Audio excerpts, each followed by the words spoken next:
আসানসোল পুর নিগমের মেয়র বিধান উপাধ্যায় সোমবার বার্নপুরের সূর্যনগর পাম্প হাউসে এক অনুষ্ঠানে পানীয় জল সরবরাহ করার জন্য পাইপলাইন বসানোর একটি প্রজেক্টের ভিত্তিপ্রস্তর স্থাপন করেন।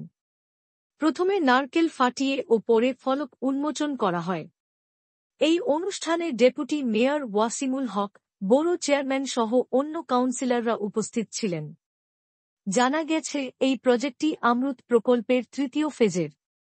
এই প্রজেক্টে সূর্যনগর পাম্প হাউস থেকে 6.28 কিলোমিটার দূরবর্তী নাকড়াসোতা ও কুইলাপুরের ওভারহেড জলাধারে পাইপলাইন সংযোগ করা হবে।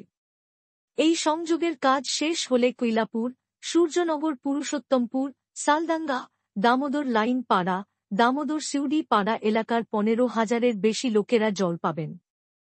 মেয়র বিধান উপাধ্যায় বলেন, বার্নপুরের এইসব এলাকার পানীয় জলের একটা সমস্যা ছিল। এলাকার বাসিন্দারা আমাকে বলেছিলেন। তাই রাজ্য সরকারের কাছে একটা প্রস্তাব পাঠানো হয়েছিল। সরকার তা অনুমোদন করেছে।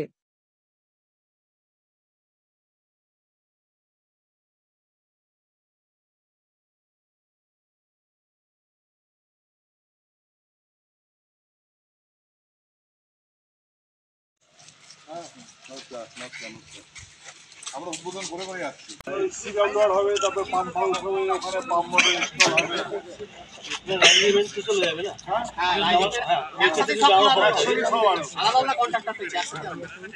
একসাথে আরম্ভ করে বলুন, ইলেকশন আগে যেন এটা কাজটা কমপ্লিট। কিন্তু যে 9:40 আলাদা টেন্ডার, আলাদা, এটা আলাদা। এটা পাইপে 1.4 পাইপ বা সিডব্লিউআর, এটা পাইপ লেইং এটা নেই, সিডব্লিউআর হবে, পাম্প পাইপ লেইং একটা ব্রিজ আছে, একটা রেল